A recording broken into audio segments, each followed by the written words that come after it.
الحمد لله وحده والصلاة والسلام على من لا نبي بعده أما بعد فأعوذ بالله من الشيطان الرجيم بسم الله الرحمن الرحيم وكلا وعد الله الحسنى اللهم صل على محمد وعلى آل محمد كما صليت على إبراهيم وعلى آل إبراهيم إنك حميد مجيد اللهم بارك على محمد وعلى آل محمد كما باركت على إبراهيم وعلى آل إبراهيم إنك حميد مجيد. ہمارے آج کے سبق کا عنوان ہے حدیث حوض. فائل کا صفحہ نمبر 19. حدیث حوض کا معنی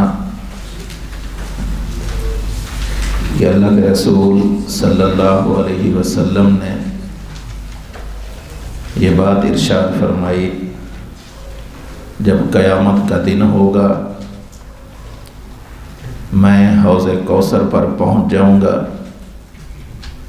چند لوگوں کو میرے سامنے لایا جائے گا، میں اس حوض سے جام نکال کر ان کو دینے لگوں گا تو اتنی دیر میں ملائکہ ان لوگوں کو بڑی سختی کے ساتھ دور کر دیں گے.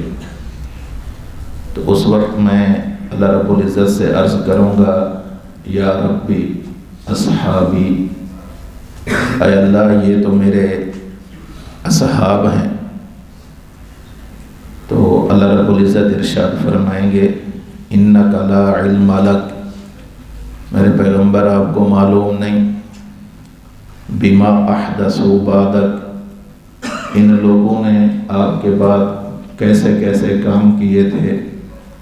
انہم مرتدوا علی ادبارہم القہقرہ، یہ الٹے پاؤں واپس ہو گئے تھے، مرتد ہو گئے تھے. اس حدیث پر جو بخاری میں بھی ہے، متعدد مقامات پر ہے، صحیح مسلم میں بھی موجود ہے،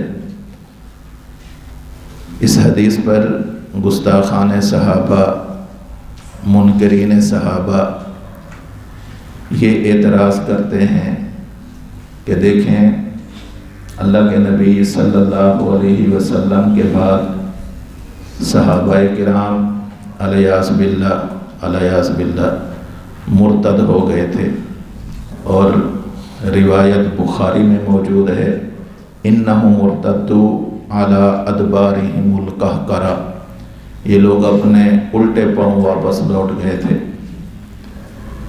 میں نے کل کے سبق میں اور اس سے گزشتہ سبق میں یہ بات عرض کی تھی کہ صحابہ کرام رضوان اللہ تعالیٰ علیہم اجمعین ہمارے دین کی اساس اور بنیاد ہیں. یہ لوگ ہیں تو ہمارے پاس دین ہے، یہ لوگ نہ ہوں تو ہمارے پاس دین نہیں ہے. اگر ان لوگوں کی اور ان افراد کی، اس جماعت کی اگر حیثیت کو ختم کر دیا جائے تو ہمارے پاس دین نہیں رہتا. اگر یہ مشکوک بنا دیے جائیں پورا دین مشکوک ہو جاتا ہے. اس لیے صحابہ کرام کے بارے میں ہم میں سے ہر شخص کو یہ معلوم ہونا چاہیے کہ اللہ کے نبی صلی اللہ علیہ وسلم کے جتنے بھی صحابہ ہیں ان میں سے ہر صحابی مومن ہے، ہر صحابی عادل ہے، ہر صحابی حجت ہے، ہر صحابی محفوظ ہے، ہر صحابی معیار حق ہے، ہر صحابی تنقید سے بالا تر ہے، ہر صحابی انفراداً حجت ہے. اور جب کسی مسئلے پر یہ سب متفق ہو جائیں تو ان کا اجماع پیغمبر کی ذات کی طرح معصوم ہے. یہ ہمارا عقیدہ ہے صحابہ کرام کے بارے میں. ہمیں خود کو آنا بھی چاہیے اور ہمیں لوگوں کو سمجھانا بھی چاہیے. اللہ کے نبی صلی اللہ علیہ وسلم کی پوری محنت کا مدار یہ لوگ تھے. ایک بندہ کسی چیز پر محنت کرتا ہے، وہ اس محنت میں کس حد تک کامیاب ہوتا ہے، اس کا فیصلہ لوگ کرتے ہیں. اس بندے نے موبائل بنایا، موبائل ٹھیک بنا ہے، اس کے اندر کیا ایسیسریز ہیں، کون کون سی ایپ آ سکتی ہیں، کون کون سے فنکشن ہیں، اس کا فیصلہ میں نے اور آپ نے کرنا ہے. بعض اسے اچھا کہیں گے، بعض کہیں گے کہ یہ ابھی اتنا اپ ماڈل نہیں ہے، بعض کہیں گے کہ گزارے لائق ہے، بعض کہیں گے کہ اچھا ہے. اس کے بارے میں جو رائے قائم کی جائے گی وہ لوگ کریں گے، فیصلہ لوگ کریں گے. لیکن اللہ کے رسول صلی اللہ علیہ وسلم نے جو جماعت تیار کی ہے، اس جماعت کا فیصلہ لوگوں نے نہیں کرنا، ہم نے نہیں کرنا کہ یہ جماعت کیسی تھی، مومن تھی کہ نہیں تھی، عادل تھی کہ نہیں تھی. اس کا فیصلہ اللہ رب العزت نے کیا ہے. اللہ رب العزت نے فرمایا اولئک هم المؤمنون، یہ ایمان والے ہیں. اللہ نے ان کے دلوں کی کیفیت کو بیان فرمایا اولئک هم المتقون، یہ تقوی والے ہیں. اللہ رب العزت نے ان کے بارے میں گواہی دی اولئک هم الراشدون، اولئک هم الفائزون، اولئک هم المفلحون. اللہ رب العزت نے پیغمبر کی محنت کا صلہ اسی دنیا میں عطا فرمایا اور قرآن نازل کر کے فرمایا کہ میرے پیغمبر جس جماعت پر آپ نے محنت کی ہے یہ جماعت میری نگاہ میں کامیاب ہے. جب یہ جماعت میری نگاہ میں کامیاب ہے تو آپ اپنے مقصد میں کامیاب ہیں. اگر معترضین، دشمنان صحابہ، منکرین صحابہ، روافض ان کی بات کو تھوڑی دیر کے لیے فرض کر لیا جائے، یوں بالفرض تسلیم کر لیا جائے تھوڑی دیر کے لیے، اس کا معنی کیا کہ اللہ رب العزت نے جو گواہیاں دی ہیں صحابہ کے حق میں کہ یہ کامیاب ہو چکے ہیں، وہ سارا کا سارا قرآن ختم. اللہ نے جو فرمایا ہے کہ یہ ایمان والے تھے، وہ سارے کی ساری باتیں ختم. قرآن کا انکار آتا ہے، اللہ کے نبی صلی اللہ علیہ وسلم کی محنت پر پانی پھیرنے کا الزام آتا ہے. اللہ رب العزت نے صحابہ کرام کے حق میں ان کی مدح، توصیف، ثنا بیان فرمائی ہے، اس کو باطل کرنا لازم آتا ہے. اور یہ چیزیں ایسی ہیں کہ جس سے ان کا نہیں، ان کا اپنا ایمان ختم ہو جاتا ہے. جو بندہ اللہ کے فیصلے کو نہیں مانتا اس بندے نے اپنا ایمان ختم کیا ہے. اللہ کا فیصلہ کہ میرے پیغمبر جو آپ سے دشمنی کی حالت میں مر گیا یہ جہنمی ہے. اب اگر کوئی بندہ یہ کہے کہ میں انہیں جہنمی نہیں مانتا تو وہ اللہ کے فیصلے کی خلاف ورزی کر رہا ہے. اللہ نے فیصلہ فرمایا کہ میرے پیغمبر کے صحابہ کامیاب. جو بندہ اب ان کو کامیاب نہیں مانتا وہ اللہ کے فیصلے کی مخالفت کر رہا ہے کہ اللہ تو قرآن میں فرماتے ہیں اولئک هم المفلحون، اولئک هم الفائزون، اولئک هم الراشدون، اولئک هم المتقون، اولئک هم المؤمنون. لیکن یہ بندہ کہتا ہے کہ نہیں، اللہ رب العزت بے شک فرماتے رہے ایمان والے تھے، میں نہیں مانتا. اب دو چیزیں ہمارے سامنے آ گئی. ایک صحابہ کرام کے بارے میں اللہ رب العزت نے جو فیصلہ فرمایا وہ فیصلہ کیا ہے کہ صحابہ کرام مومن ہیں. ہمارا اجماعی عقیدہ ہے امت اسلامیہ کا کہ اللہ کے نبی صلی اللہ علیہ وسلم کے تمام اصحاب ایمان کی حالت میں ہی انہوں نے وفات پائی ہے. اور آپ کو یاد ہوگا ہم نے پہلے سبق میں صحابے کی تعریف پڑھی تھی، یاد ہے نا بابا؟ آپ میں سے کوئی ایک بندہ سنا دے. صوفی صاحب جزاک اللہ. صحابی کے لیے ضروری ہے من لقی النبی صلی اللہ علیہ وسلم، اللہ کے نبی صلی اللہ علیہ وسلم کے ساتھ ملاقات ہو، مؤمنا بہ، اور ملاقات بھی کیسی ہو؟ ایمان والی ہو، ایمانی حالت کے اندر ہو. صرف اتنا کافی ہے نا؟ مات علی اس کی وفات، اس کی شہادت بھی کس پر ہوئی ہو؟ اسلام پر ہوئی ہو، ایمان پر ہوئی ہو. صحابی بنتا ہی وہ ہے، اور جو اس صفت سے محروم رہ جائے وہ صحابی نہیں بن سکتا. خیر، آج ہمارے سبق میں حدیث حوض کے حوالے سے 3 روایات پیش نظر ہیں، جن میں سے پہلی 2 روایتیں صحیح بخاری میں موجود ہیں اور آخری روایت صحیح مسلم میں موجود ہے.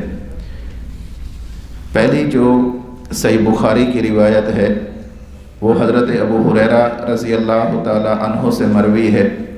عن ابی ہریرہ رضی اللہ تعالی عنہ انہ کان یحدث ان رسول اللہ صلی اللہ علیہ وسلم قال یرد علی یوم القیامت رہط من اصحابی فیحلقون عن الحوض فاقول یا ربی اصحابی فیقول انکا لا علم لک بما احدثوا بعدک انہم مرتدوا علی ادبارہم القہقرہ.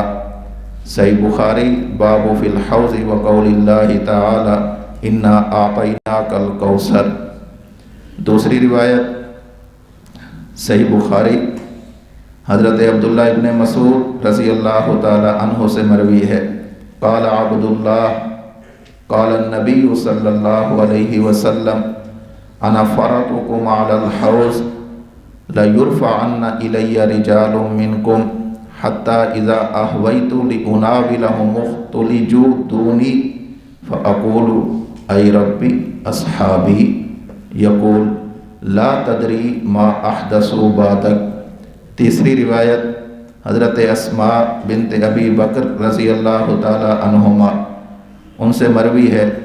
قال رسول اللہ صلی اللہ علیہ وسلم انی علی الحوض حتی انظر من یرد علی منکم وسیؤخذ اناس دونی فاقول یا رب منی ومن امتی فیقال اما شعرت ما عملوا بعدک واللہ ما برحوا بعدک یرجعون علی اعقابہم. قال فکان ابن ابی ملیکۃ یقول اللہم انا نعوذ بک ان نرجع علی اعقابنا او ان نفتن عن دیننا. صحیح مسلم. پہلی روایت کا حاصل یہ ہے، حضرت ابو ہریرہ رضی اللہ تعالی عنہ ارشاد فرماتے ہیں کہ اللہ کے نبی صلی اللہ علیہ وسلم نے ارشاد فرمایا یرد علی یوم القیامت رہط من اصحابی، قیامت والے دن میرے کچھ ساتھی میرے سامنے پیش کیے جائیں گے. فیحلقون عن الحوض، پھر انہیں سختی کے ساتھ حوض سے دور کر دیا جائے گا. میرے سامنے یوں لائے جائیں گے اور پھر سختی سے انہیں دور کیا جائے گا کہ دور ہو جاؤ یہاں سے. اور بعض روایات میں الفاظ ملتے ہیں سحقن سحقن، دفع ہو جاؤ یہاں سے، دفع ہو جاؤ، یہ الفاظ ملتے ہیں. تو میں عرض کروں گا فاقول یا ربی، اے میرے پروردگار، اصحابی، یہ تو میرے اصحاب ہیں. اللہ رب العزت ارشاد فرمائیں گے انک لا علم لک بما احدثوا بعدک، میرے پیغمبر آپ نہیں جانتے کہ انہوں نے آپ کے بعد کیا گل کھلائے تھے، کیا ہوا تھا. انہم مرتدوا علی ادبارہم القہقرہ، یہ الٹے پاؤں واپس لوٹ گئے تھے، مرتد ہو گئے تھے. دوسری روایت صحیح بخاری باب ما جاء فی قول اللہ تعالی واتقوا فتنۃ لا تصیبن الذین ظلموا منکم خاصہ. حضرت عبداللہ ابن مسعود رضی اللہ تعالی عنہ وہ فرماتے ہیں کہ اللہ کے نبی صلی اللہ علیہ وسلم نے ارشاد فرمایا انا فرطکم علی الحوض. اس کا معنی سمجھ لیں. فرط کا ویسے معنی ہوتا ہے پیش خیمہ، لیکن یہاں یہ معنی ذرا سہل کرنا چاہیے، آسان کرنا چاہیے تاکہ پتہ چلے کہ یہ معنی ہے کیا. اللہ کے رسول صلی اللہ علیہ وسلم ارشاد فرماتے ہیں انا فرطکم علی الحوض، میں قیامت والے دن تمہاری میزبانی کرنے کے لیے حوض کوثر پر موجود ہوں گا. فرطکم علی الحوض، تمہارا میزبان بنا ہوا ہوں گا اور میزبانی پوری کرنے کے لیے میں حوض کوثر پر موجود ہوں گا. لَيُرْفَعَنَّ إِلَيَّ رِجَالٌ مِّنْكُمْ، اور تم میں سے کچھ لوگوں کو میری طرف لایا جائے گا. حَتَّى إِذَا أَهْوَيْتُ لِأُنَاوِلَهُمْ، اور میں ذرا جھک کر یہ تیاری کر رہا ہوں گا کہ حوض سے انہیں پانی دوں. حَتَّى إِذَا أَهْوَيْتُ، پانی دینے کے لیے حوض کی طرف تھوڑا سا جھکوں گا. لِأُنَاوِلَهُمْ، تاکہ اس حوض کا پانی، حوض کوثر کا پانی ان لوگوں کو دے سکوں. تو لِأُنَاوِلَهُمْ اُخْتُلِجُوا دُونِي، ابھی میں یہ کام کر رہا ہوں گا، تھوڑا سا جھک رہا ہوں گا کہ ان لوگوں کو مجھ سے بڑی سختی کے ساتھ دور کر دیا جائے گا. میں عرض کروں گا اے ربی اصحابی، اے میرے اللہ، یہ تو میرے اصحاب ہیں، یہ تو حوض کوثر کے مستحق ہیں، انہیں دور کیوں کیا جا رہا ہے؟ میں تو ان کے لیے حوض کوثر سے جام اٹھا کر ان کو دینے والا ہوں. اللہ رب العزت ارشاد فرمائیں گے لا تدری ما احدثوا بعدک، میرے محبوب پیغمبر آپ کو معلوم نہیں کہ انہوں نے آپ کے جانے کے بعد کیا کیا تھا. تیسری روایت کا حاصل یہ ہے، حضرت اسماء بنت ابی بکر رضی اللہ تعالی عنہما وہ فرماتی ہیں کہ اللہ کے رسول صلی اللہ علیہ وسلم نے ارشاد فرمایا انی علی الحوض حتی انظر، میں حوض پر موجود ہوں گا اور میں دیکھوں گا من یرد علی منکم، کچھ لوگوں کو میرے پاس لایا جائے گا. وَسَيُؤْخَذُ أُنَاسٌ دُونِي، اور مجھ تک پہنچنے سے پہلے ان کو پہلے ہی پکڑ لیا جائے گا. وہ چاہتے ہوں گے وہ مجھ تک پہنچیں لیکن انہیں پکڑ کر پیچھے کر دیا جائے گا. فَأَقُولُ يَا رَبِّ مِنِّي أَوْ قَالَ مِنْ أُمَّتِي، تو میں عرض کروں گا کہ یا اللہ یہ میری امت ہے، میرے اصحاب ہیں. فَيُقَال، مجھ سے یوں کہا جائے گا اما شعرت ما عملوا بعدک، کیا آپ جانتے نہیں کہ انہوں نے آپ کے بعد کیا کیا تھا؟ واللہ ما برحوا بعدک یرجعون علی اعقابہم، اللہ کی قسم یہ لوگ الٹے پاؤں واپس ہو گئے تھے. قال، راوی کہتے ہیں فکان ابن ابی ملیکہ، اس حدیث میں ایک راوی آ رہے ہیں ابن ابی ملیکہ، جب انہوں نے یہ حدیث پڑھی تو پھر وہ یہ دعا مانگا کرتے تھے اللہم انا نعوذ بک ان نرجع علی اعقابنا، اے اللہ ہم پناہ مانگتے ہیں مرتد ہونے سے اور اپنے دین کے معاملے کے اندر کسی بڑی آزمائش کا شکار ہونے سے. یہ حاصل ہے ان تین روایتوں کا. اب پہلی حدیث میں ذرا غور کریں، یہاں پر لفظ آ رہا ہے راحتم من اصحابی، آگے پھر آ رہا ہے یا ربی اصحابی. دوسری روایت میں لفظ آ رہا ہے لَيُرْفَعَنَّ إِلَيَّ رِجَالٌ مِّنْكُمْ، پہلے میں آیا اصحابی اور دوسرے میں آیا رِجَالٌ مِّنْكُمْ، اور تیسری روایت میں آیا وَسَيُؤْخَذُ أُنَاسٌ، یہاں پر رجال کی بجائے اناسن کا لفظ آیا اور آگے پھر آیا ہے وَمِنْ أُمَّتِي. تو یہ ان تینوں روایتوں کو جب سامنے رکھا جاتا ہے تو یہ بات معلوم ہوتی ہے کہ ان روایات میں صحابہ کرام کے متعلق تین طرح کے لفظ استعمال کیے گئے ہیں. نمبر 1 راحتم من اصحابی، نمبر 2 رجال منکم، نمبر 3 اناس اور ومن امتی. تو معترضین دشمنان صحابہ کا طبقہ وہ یہ کہتا ہے کہ دیکھیں ان روایات سے معلوم ہوتا ہے کہ اللہ کے نبی صلی اللہ علیہ وسلم کی وفات کے بعد صحابہ کرام رضوان اللہ تعالیٰ علیہم اجمعین الیاذ باللہ مرتد ہو گئے تھے. انہوں نے بدعات شروع کر دی تھیں اور انہیں قیامت کے دن حوض کوثر سے محروم کر دیا جائے گا. نمبر 1 مرتد ہو گئے.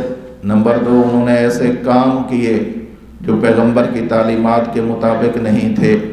نمبر 3 ان کا انجام یہ ہوگا کہ یہ حوض کوثر سے محروم ہوں گے.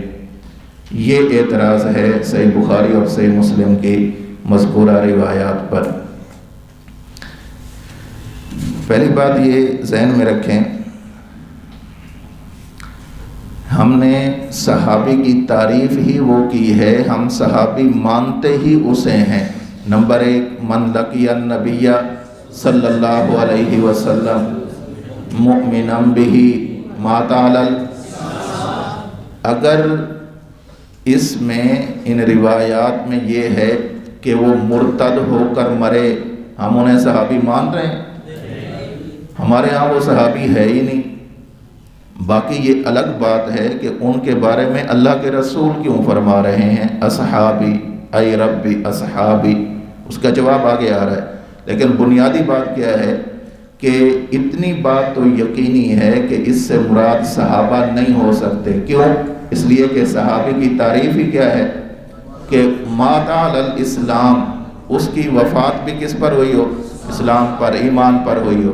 یہ تو مرتد ہو گئے. جو مرتد ہو گیا وہ صحابی کی تعریف سے ہی خارج ہو گیا.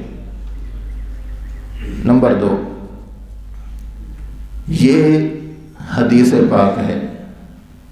اس سے معلوم ہوتا ہے کہ بعض ایسے لوگ ہوں گے یا ہوئے ہیں کہ اللہ کے نبی صلی اللہ علیہ وسلم کی وفات کے بعد وہ مرتد ہو گئے، اور منکرین صحابہ نے، دشمنان صحابہ نے اس سے مراد صحابہ سمجھ لیے. حالانکہ صحابہ جنتی لوگ تھے. صحابہ ایسے لوگ تھے کہ جو ایمان والے تھے وہ مرتد نہیں ہوئے تھے. اللہ رب العزت نے قرآن کریم میں ان کی مدح فرمائی ہے، توصیف فرمائی ہے، ان کی شان کو بیان کیا ہے، ان کے مقام اور مرتبے کو ذکر کیا ہے. قرآن کریم کے متعدد آیات ہیں. اس میں سے مشت نمونہ از خریوار چند ایک جو آیات ہیں وہ یہاں پر آپ حضرات ملاحظہ فرمائیں. سورۃ التوبہ آیت نمبر 100 والسابقون الاولون من المہاجرین والانصار والذین اتبعوہم بإحسان رضی اللہ عنہم ورضوا عنہ. رضی اللہ عنہم ورضوا عنہ. آگے وَأَعَدَّ لَهُمْ جَنَّاتٍ وَأَعَدَّ لَهُمْ، اس ہم سے کون مراد ہے؟ یہی صحابہ. اللہ کیا ان کے لیے تیار کر کے بیٹھے ہیں؟ اللہ فرماتے ہیں اعد لہم جنات، میں نے تو ان کے لیے جنتیں تیار کر رکھی ہیں. اور کیسی ہیں؟ تجری تحتہا الانہار، ایسی کہ جہاں پر نہریں بہتی ہیں. خالدین فیہا ابدا، اس میں وہ ہمیشہ رہیں گے، کبھی بھی باہر نہیں آئیں گے. ابدا تاکید کے لیے لایا گیا. اللہ فرماتے ہیں ذالک الفوز العظیم، دنیا میں انہوں نے بے شک مشکل وقت میں زندگی گزاری ہے، دین کو پھیلانے کے لیے، بچانے کے لیے، اشاعت اسلام کے لیے، حفاظت اسلام کے لیے انہوں نے بے شک مشکل زندگی گزاری ہے، لیکن مشکل زندگی گزار کر وہ کامیاب ہو گئے ہیں. ذالک الفوز العظیم، بڑی کامیابی اگر ملی ہے تو انہی کو ملی ہے. سورۃ الفتح اللہ رب العزت ارشاد فرماتے ہیں لقد رضی اللہ عن المؤمنین اذ یبایعونک تحت الشجرہ. لقد رضی اللہ، لقد رضی اللہ، قد بر ماضی برائے تحقیق. آپ حضرات نے ضابطہ پڑھا ہے، پکی ٹھکی بات ہے، کوئی اس کے اندر دوسری رائے نہیں ہے. لقد، لام بھی تاکید کا ہے، قد بھی تاکید کا ہے اور ماضی پر داخل ہے. لقد رضی اللہ، اللہ کی ذات راضی ہو گئی، کن سے؟ عن المؤمنین، ان مومنین سے۔ یہ مومنین کون تھے؟ اذ یبایعونک، جنہوں نے آپ کے ہاتھ پر بیعت کی ہے۔ آپ کے ہاتھ پر کس نے بیعت کی ہے؟ ذرا بلند آواز سے پڑھو۔ تو جنہوں نے آپ کے ہاتھ پر بیعت کی ہے وہ ہیں صحابہ۔ اللہ انہی کے بارے میں کیا فرما رہے ہیں کہ میں ان سے راضی ہو گیا ہوں۔ اللہ راضی ہے، یار لوگ راضی نہیں ہو رہے تو نہ ہو، دفع ہوں، ہم نے کیا کرنا ہے؟ جب اللہ راضی ہو گیا ہے تو یہ ان کی ناراضگی کیا کہتی ہے؟ تحت الشجرہ فعلم ما فی قلوبہم، اللہ فرماتے ہیں کہ اللہ خوب جانتے ہیں کہ ان کے دلوں کے اندر کتنا مضبوط ایمان ہے۔ ما فی قلوبہم، اور پھر فانزل السکینۃ علیہم، ہم نے ان پر سکون، اطمینان آپ کی صحبت کی برکت سے وہ نازل فرمایا۔ وَأَصَابَهُمْ فَتْحًا قَرِيبًا، اور ہم نے انہیں قریبی فتح بھی عطا فرمائی ہے، فتح خیبر۔ اسی طرح دیگر آیات موجود ہیں۔ سورۃ الفتح کی آیت نمبر 26 ہے، 29 ہے، سورۃ الحجرات میں آیت نمبر 3 ہے، 7 ہے، سورۃ الحدید کی آیت نمبر 10 ہے، اور سورۃ التحریم کی آیت نمبر 8 ہے۔ اللہ کے نبی صلی اللہ علیہ وسلم کے فرامین بھی اس کے بارے میں موجود ہیں۔ یاد رکھنا، یہ جو جماعت ہے حضرات صحابہ کرام رضوان اللہ تعالی علیہم اجمعین کی، یہ اللہ کے نبی کی بھی محبوب ہے، اس امت کے مومنین کی بھی محبوب ہے، اور خود اللہ رب العزت کی بھی محبوب ہے۔ یہ اس امت کے مومنین کی محبوب جماعت ہے، جماعت صحابہ۔ اللہ کے نبی صلی اللہ علیہ وسلم کی محبوب جماعت ہے، جماعت صحابہ۔ خود اللہ کی محبوب ہے جماعت صحابہ، اور اللہ رب العزت نے اس جماعت کو بطور خاص اپنے پیغمبر صلی اللہ علیہ وسلم کے لیے منتخب فرمایا۔ خدائی انتخاب ہے۔ آپ میں سے جو سمجھدار لوگ ہیں وہ اس بات کو سمجھیں، جب بندہ کسی کو تحفہ دینے لگتا ہے، اپنے محبوب کو تحفہ دینے لگے، اور اس کے پاس ہو بھی بہت زیادہ، کچھ کمی نہ ہو، تو وہ تحفے میں سب سے اچھی، نفیس، عمدہ، بہتر، پائیدار، فائدہ مند، بہتر چیز اٹھا کر اپنے محبوب کو دیتا ہے۔ اللہ رب العزت نے اپنے پاک پیغمبر صلی اللہ علیہ وسلم کو جو جماعت عطا فرمائی ہے، پوری دنیا کے لوگوں میں سے منتخب کر کے جو پاکیزہ دل والے لوگ تھے، اللہ نے وہی اپنے محبوب کے لیے منتخب کیے ہیں۔ مجمع الزوائد میں حضرت عبداللہ ابن عباس، حضرت عبداللہ ابن مسعود رضی اللہ تعالیٰ عنہ سے روایت موجود ہے، ان اللہ عز وجل نظر فی قلوب العباد فوجد قلب محمد صلی اللہ علیہ وسلم خیر قلوب العباد۔ اللہ رب العزت نے دنیا جہان کے تمام انسانوں کے دلوں پر نگاہ ڈالی تو سب سے بہتر دل جو پایا وہ جناب محمد الرسول اللہ صلی اللہ علیہ وسلم کا دل تھا۔ فاصطفاہ لنفسہ، اللہ رب العزت نے ان کو اپنے لیے چن لیا، یعنی انہیں اپنا رسول چن لیا، اپنا نبی چن لیا۔ ثم نظر فی قلوب العباد، نبی کے انتخاب کے بعد اللہ رب العزت نے اپنے نبی کو جو ساتھی عطا کرنے تھے اس انتخاب کا مرحلہ آیا۔ ثم نظر فی قلوب العباد بعد قلب محمد صلی اللہ علیہ وسلم، اللہ کے نبی صلی اللہ علیہ وسلم کے دل کے بعد پھر لوگوں کے دلوں پر نگاہ ڈالی۔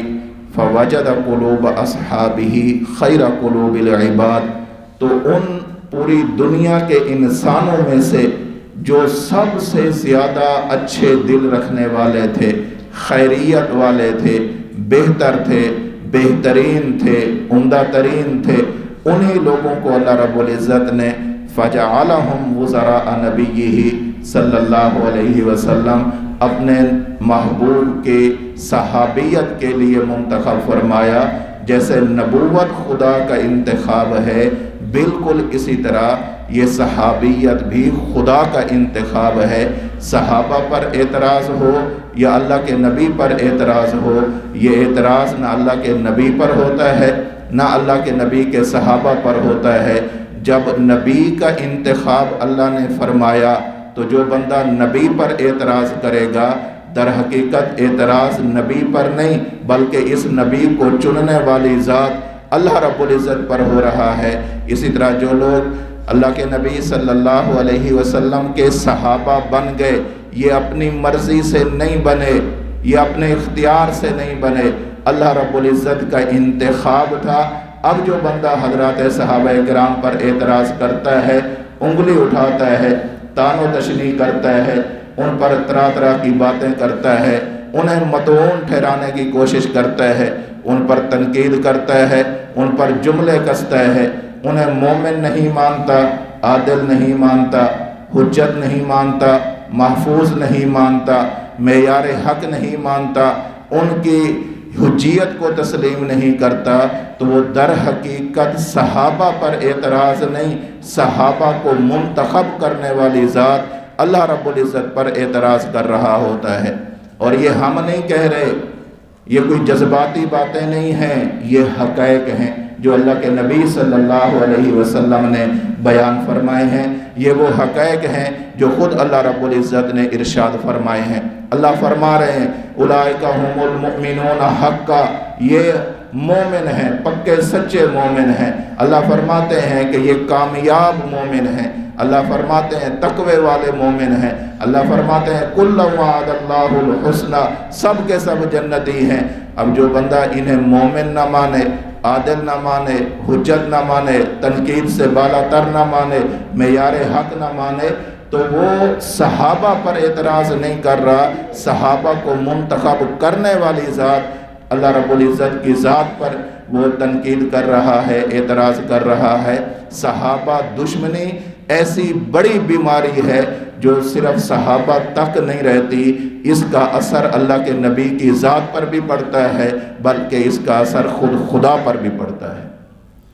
یہ اتنا بڑا جرم ہے جس کی وجہ سے بندہ صرف صحابہ کو برا بھلا نہیں کہہ رہا بلکہ صحابہ کی تربیت کرنے والے جناب محمد الرسول اللہ صلی اللہ علیہ وسلم کی تربیت پر بھی اعتراض کر رہا ہے۔ یہ صرف صحابہ پر اعتراض نہیں کر رہا بلکہ صحابہ کو منتخب کر کے رسول کی صحابیت میں دینے والے خدا کا بھی یہ خدا پر بھی اعتراض کر رہا ہے۔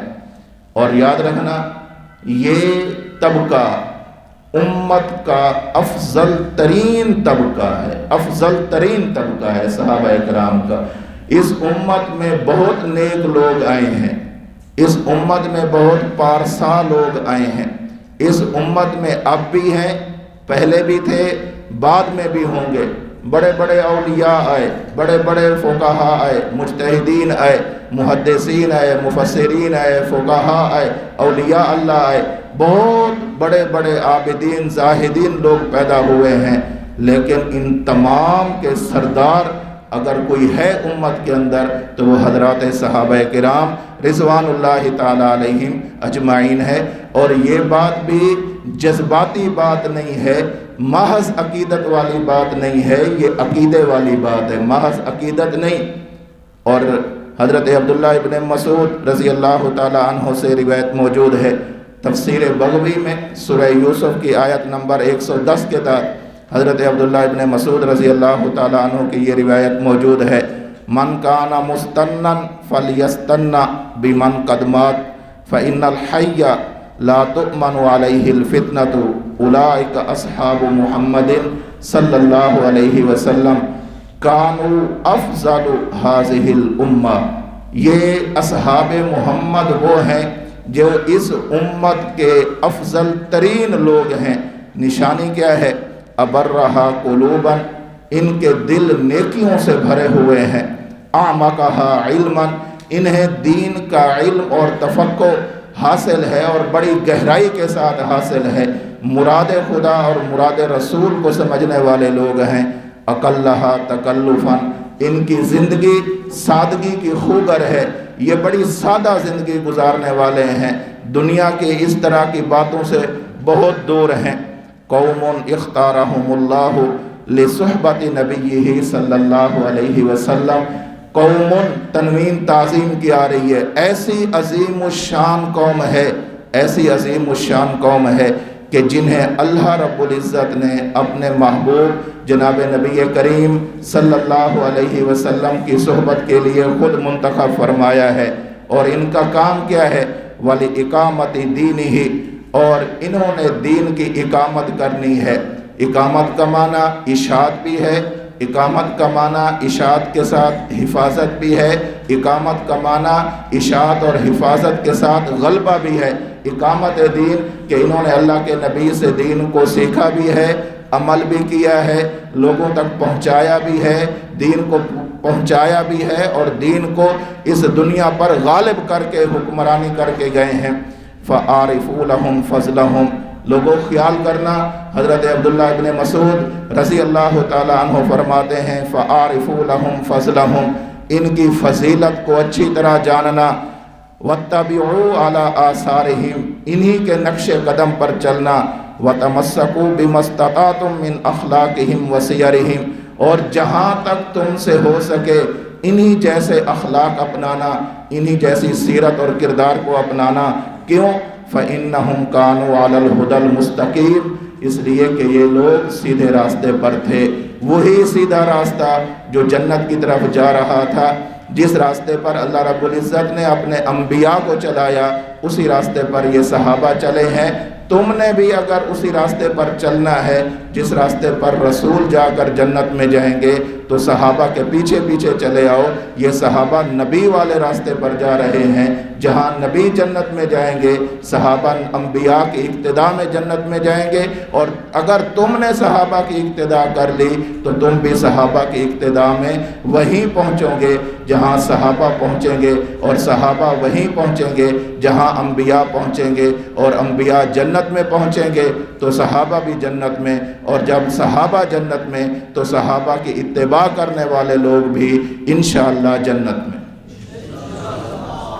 اور اللہ نے انہیں وہ فضل و کمال عطا فرمایا ہے، ایسا فضل و کمال عطا فرمایا ہے کہ اگر کوئی بندہ ان کی برابری کا سوچ بھی لے، وہ سوچنا بھی فضول قسم کا ہے کہ میں کسی صحابی کے برابر ہو سکتا ہوں۔ صحابی کی برابری کے لیے زیادہ سے زیادہ کیا کر لو گے؟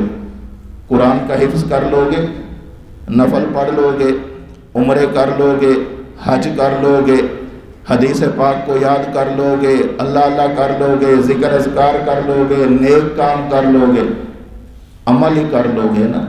عمل کی وجہ سے صحابی بنتا ہی کس وجہ سے بنتا ہے؟ صحبت نبوت کی وجہ سے۔ جتنے مرضی نیک اعمال کرو تمہیں صحبت نبوت نہیں ملی، اور وہ نیک عمل نہ بھی کریں انہیں کیا مل گئی ہے؟ صحبت نبوت۔ تو جنہیں صحبت نبوت مل گئی ہو انہیں نیک اعمال کرنے کی ضرورت ہی ہے نہیں، لیکن انہوں نے پھر بھی کیے ہیں، اور اتنے کیے ہیں کہ اس امت کے بس کی بات نہیں ہے کہ اتنے نیک عمل کریں۔ اور دیکھیں، محض صحابی ہونا بس یہ جنتی ہونے کے لیے کافی ہے۔ بعض صحابہ تو ایسے ہیں کہ جنہوں نے کوئی احکام شریعت میں سے، ارکان اسلام میں سے کسی پر بھی انہیں عمل کرنے کا وقت نہیں ملا۔ ایک شخص حاضر ہوئے، کہا کہ یا رسول اللہ، یہ لوگ جنگ کر رہے ہیں، اگر میں مسلمان ہو جاؤں تو مجھے کیا ملے گا؟ اللہ کے رسول نے فرمایا مسلمان ہو جاؤ اور اس کے بعد جنگ کے اندر شریک ہو جاؤ، اللہ رب العزت جنت عطا فرمائیں گے۔ آگے آپ اس شخص نے ہاتھ کیا، کہا کہ یا رسول اللہ اپنا ہاتھ مبارک آگے کریں۔ اللہ کے رسول نے ہاتھ مبارک آگے کیا، کہا کہ اللہ کے رسول مجھے مسلمان کر دیں، مجھے کلمہ پڑھا دیں، میں آپ کے ہاتھ پر مسلمان ہوتا ہوں۔ اللہ کے رسول صلی اللہ علیہ وسلم نے انہیں مسلمان کیا، وہ حلقہ بگوش اسلام ہوئے، مومن ہوئے، تلوار لی اور میدان میں گئے، تھوڑی دیر کے بعد شہید ہو گئے۔ پوری زندگی کے اندر کوئی نماز نہیں ہے، کوئی روزہ نہیں ہے، زکوٰۃ نہیں ہے، عمرے نہیں ہے، حج نہیں ہے، قربانی نہیں ہے، صدقات نہیں ہے، کوئی چیز بھی نہیں ہے، ادھر کلمہ پڑھا ہے اور ادھر میدان جنگ کے اندر شہید ہو گئے ہیں۔ اللہ کے رسول صلی اللہ علیہ وسلم نے فرمایا کسی نے جنتی بندہ دیکھنا ہو تو اسے دیکھ لو، جس نے نہ نماز پڑھی ہے، نہ روزہ رکھا ہے، نہ زکوٰۃ دی ہے، نہ حج اور عمرہ کیا ہے، ادھر مسلمان ہوا ہے اور ادھر جا کر شہید ہو گیا ہے۔ آج کا اگر کوئی شخص، کوئی بوڑھا شخص، کوئی عمر رسیدہ انسان ایسا ہو جس نے اپنی زندگی کے اندر ہر سال کے اندر بالغ ہونے کے بعد اس نے حج کیے ہوں اور اس کے حج کی تعداد 100 بنتی ہو، اس نے اپنی زندگی کے اندر 200 عمرے کیے ہوں، اس نے اپنی زندگی کے اندر لاکھوں کی زکوٰۃ دی ہو، اس نے اپنی زندگی کے اندر فرائض کے علاوہ فرائض کے ساتھ ساتھ اس نے نوافل ادا کیے ہوں، قرآن کریم کو کئی بار ختم کیا ہو، یہ سارے اعمال کا اجر و ثواب اٹھا کر بھی صحابی تو کیا، صحابی کے قدموں کی خاک کا مقابلہ نہیں کر سکتا، اس لیے کہ اس صحابی کو صحبت نبوت حاصل ہے اور اسے صحبت نبوت حاصل نہیں ہے۔ امت کا افضل ترین طبقہ حضرات صحابہ کرام کا ہے، امت کا سب سے بہترین طبقہ حضرات صحابہ کرام کا ہے، اور اگر کوئی بندہ ان کی برابری کی سوچ رہا ہے تو انہیں یہ روایت جو سنن نبی داؤد میں موجود ہے، حدیث نمبر 4650، حضرت سعید بن زید رضی اللہ تعالیٰ عنہ فرماتے ہیں ثم قال لمشہد رجل منہم مع رسول اللہ صلی اللہ علیہ وسلم، بھلا صحابہ کا مقابلہ کیسے ہو سکتا ہے؟ وہ صحابی جو اللہ کے رسول صلی اللہ علیہ وسلم کی معیت کے اندر کسی جنگ کے اندر شریک ہوا، یغبر فیہ وجہہ، وہاں پر اس کا خون اس کی بات نہیں ہو رہی، اس کے پسینے کی بات نہیں ہو رہی، یغبر فیہ وجہہ، اسی میدان جنگ کے اندر جو گرد و غبار اٹھ کر اس کے جسم پر پڑی ہے، اس کے سر پر پڑی ہے، اس کے چہرے پر پڑی ہے، خیر من عمل احدکم، وہ تم میں سے ہر انسان کے عمل سے بہتر ہے، عمرہ، صرف اپنی زندگی کی نہیں، جس بندے کی جتنی عمر ہے اپنی ساری زندگی کے اعمال بھی اس صحابی کی فضیلت کا مقابلہ نہیں کر سکتے۔ اور صرف اتنی بات نہیں، وَلَوْ عُمِّرَ عُمْرَ نُوحٍ، اگر تمہیں عمر نوح بھی عطا کر دی جائے اور تم نیک اعمال کرتے رہو، عمر نوح کم از کم 1000 سال، 1000 سال، بعض روایات کے مطابق 1200 سال، بعض روایات کے مطابق محتاط اور سب سے راجح قول 1000 سال حضرت نوح علیہ السلام کی عمر ہے۔ اگر کسی بندے کو 1000 سال کی عمر مل جائے اور اس عمر کے اندر وہ نیک اعمال کرتا رہے، تب بھی اس صحابی کے چہرے پر پڑی ہوئی جو گرد و غبار ہے، جس نے اللہ کے رسول صلی اللہ علیہ وسلم کی معیت کے اندر جہاد کیا تھا، اس گرد و غبار کا مقابلہ نہیں ہو سکتا، تو اس صحابی کا مقابلہ کیسے ہو سکتا ہے؟ اس گرد و غبار کا مقابلہ نہیں، اپنے اعمال لے کر آؤ، اللہ کی نگاہ میں وہ گرد و غبار جو صحابی کے بدن پر پڑی ہے وہ ہمارے اعمال سے بہتر ہے۔ ہم نیکی کرتے ہیں ٹوٹی پھوٹی، ریا کا عنصر شامل ہے، لوگوں کو دکھلانا شامل ہے، اور غفلت کے ساتھ، سستی کے ساتھ، آداب کی رعایت نہیں، شرائط کی رعایت نہیں، ہم کیسے عبادت کرتے ہیں؟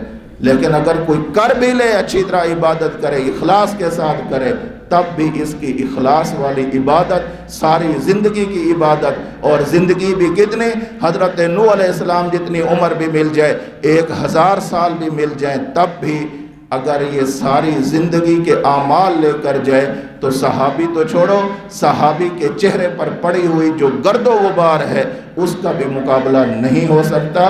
روایت سنن نبی داؤد میں موجود ہے۔